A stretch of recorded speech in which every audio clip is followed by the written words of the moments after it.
Oke, kali ini Bapak akan kasih kertas ini kepada kalian untuk menuliskan satu kata tentang kira-kira seorang guru ketika sudah dalam kelas harus ngapain dan harus punya perlakuan apa sehingga peserta didik kemudian bisa tertarik kepada seorang guru untuk mengikuti pembelajaran yang sangat luas. Tulis satu kata dalam kertas ini kemudian kalian tempel di papan tulis. Kemudian paham?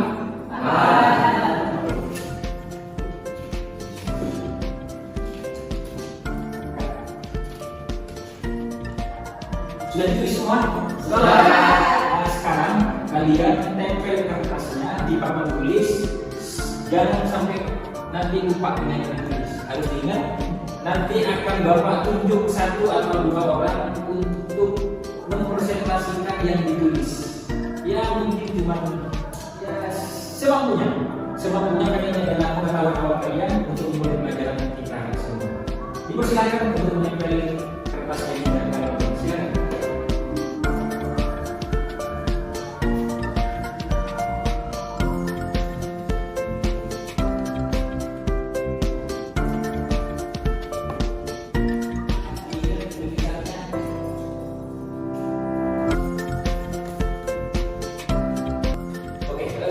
Kalian sudah tempelkan kertas ini. Sekarang waktunya saya tunjuk satu atau dua orang untuk mempresentasikan yang kalian berikan.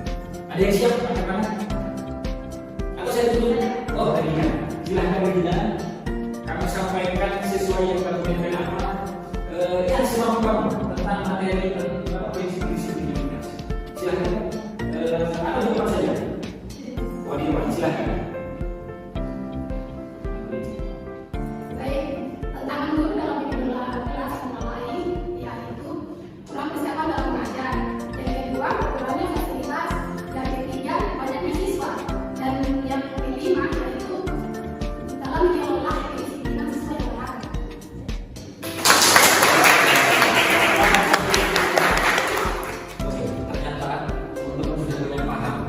Tugas seorang guru di dalam kelas itu apa saja? Dibuktikan tadi ada yang harus disiplin, ada yang makan romantis tadi, karena takut tidak menarik jadi harus romantis. Kemudian yang lagi apa lagi? Ya harus menantang. Jadi memang itu semua prinsip-prinsip dalam kelas yang kalian sebutkan tadi itu adalah memang harus dimiliki oleh seorang guru. Guru kalau sampai tidak punya 6 prinsip minimal ini akan bermasalah dalam pembelajaran. Maka pada kesempatan kali ini kita akan memperdalam tentang 6 prinsip manajemen kelas ini. Yang pertama adalah akar dan antusias. Nanti Bapak akan memberikan tugas diskusi kit dengan teman-teman semua ini karena ini ada 9 orang, jadi kita bagi menjadi 3 kelompok kecil untuk mencari keterangan tentang macam-macam atau tentang definisi dari setiap prinsip-prinsip manajemen kelas yang harus dimiliki oleh seorang guru. Bapak sudah mempersiapkan media pembelajarannya, media untuk kalian tuangkan pikiran kalian tentang apa itu prinsip-prinsip dalam manajemen kelas. Bisa dipahami? Bisa. Kalian buat 3 orang dalam satu kelompok. Oke, saya akan bagi 3 kelompok. Yang saya tunjuk itu adalah menjadi 2 kelompoknya dan pilih anggotanya sesuai kelompoknya kalian. 1 Agi, 1 Pak Wati, 1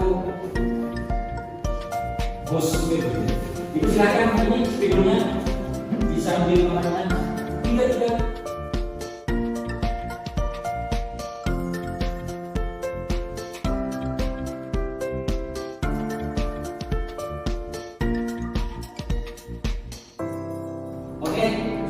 Siapa yang siap untuk tampil presentasi dan diskusinya?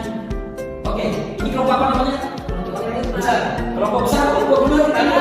Oke, kelompok gendut dipersilakan untuk ambil tempat. Bapak kasih waktu 2 menit untuk presentasikan hasil. Bismillahirrahmanirrahim. Assalamualaikum warahmatullahi wabarakatuh. Waalaikumsalam warahmatullahi wabarakatuh. Baik, di sini saya akan mempresentasikan tentang prinsip-prinsip manajemen kelas di mana kami nama kelompoknya yaitu gendut dan anggota kelompok yang bernama Rima, Arna, dan saya pribadi. Ya, yang pertama yaitu hangat dan antusias, di mana seorang guru harus memiliki atau membangun suasana di dalam kelas. Seperti contohnya ketika kita mengajar anak SD, kita di mana seorang guru itu harus mengelus kepala, di mana itu ada rasa kehangatan untuk siswanya. Ya, yang kedua yaitu bervariasi, di mana seorang guru harus memiliki atau bervariasi dalam metode strategi agar siswa-siswanya tidak monoton atau tidak mengantuk di dalam kelas. Yang ketiga yaitu kedisiplinan, di mana seorang guru harus memiliki sikap kedisiplinan agar siswa pun meneladani sikap tertentu. Baik, itu saja yang kami dapat sampaikan. Terima kasih. Bismillahirrahmanirrahim. Assalamualaikum warahmatullahi wabarakatuh. Waalaikumsalam warahmatullahi wabarakatuh. Baik, di sini saya dan rekan saya akan mempresentasikan hasil kerja kelompok kami tentang prinsip-prinsip manajemen kelas. Baik, nama kelompok bakso. Terus anggotanya yang pertama Arjuna Mudi, yang kedua adalah Yusagiawati, yang ketiga Waode Nur Sulaiman. Baik, kita langsung ke tahap yang pertama tentang hangat dan antusias. Pengertian dari hangat dan antusias, seorang guru harus memiliki sifat yang hangat dan antusias dalam mengajar di kelas, karena seorang guru harus bisa menanamkan sifat yang membuat mahasiswa itu semakin bersemangat lagi dalam belajar. Terus yang kedua kalinya kita masuk di bervariasi. Seorang guru harus memiliki sifat yang bervariasi. Kenapa? Karena supaya tidak bosan muridnya. Jangan hanya metodenya misalkan contohnya ceramah terus nanti lama-lama muridnya bosan. Selanjutnya kita masuk di poin ketiga yaitu menantang. Seorang guru harus memiliki sifat yang menantang karena supaya ada ketertarikan terhadap siswanya. Contoh misalkan seorang guru harus memberikan sifat semacam dalam kelas, guru harus memberikan semacam kuis misalkan supaya muridnya jadi tertantang. Artinya supaya ada semangatnya dalam belajar siswanya. Selanjutnya kedisiplinan. Seorang guru harus memiliki sifat kedisiplinan agar bisa mencontohkan kepada murid-muridnya supaya menjadi teladan yang baik. Adapun selanjutnya, seorang guru harus memiliki sifat romantis. Karena apa? Agar bisa menjadi keterikatan dengan seorang murid. Mungkin cukup sekian dari saya.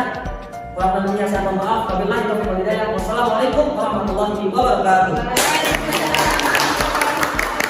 Dalam proses pembelajaran ini saya sangat bangga dengan kalian sudah mampu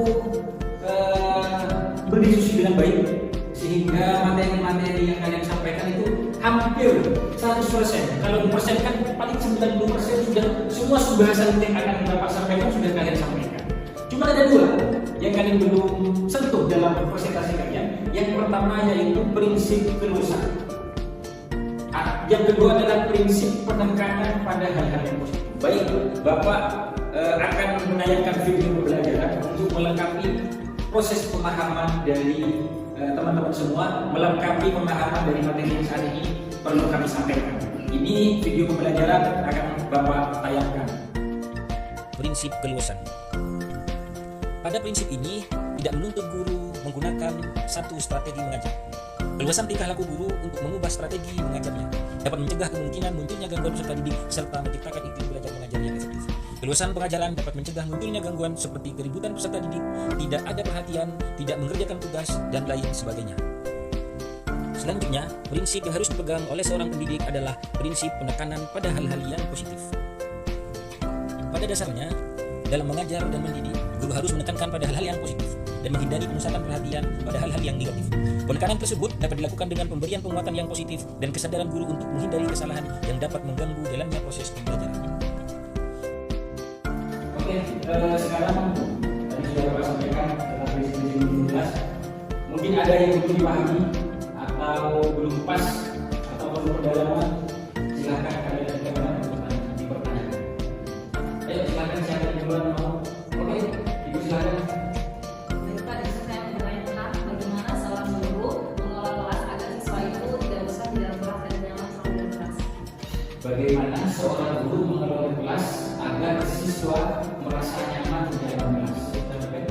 Untuk pertanyaan pertama, pelajaran kita memang bagaimana kemudian kita mampu mendesain kelas agar siswa itu merasa nyaman. Bagaimana mendesain kelas biar siswa betah, nggak bosan.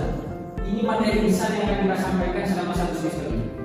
Nah, pada kesempatan kali ini khususnya tentang prinsip seorang guru yang harus dibangun, mau menciptakan situasi suasana biar kelasnya nyaman, efektif, nggak ada tekanan, nggak ada gangguan, nggak ada problem yang kemudian mengganggu kelancaran pembelajaran kita.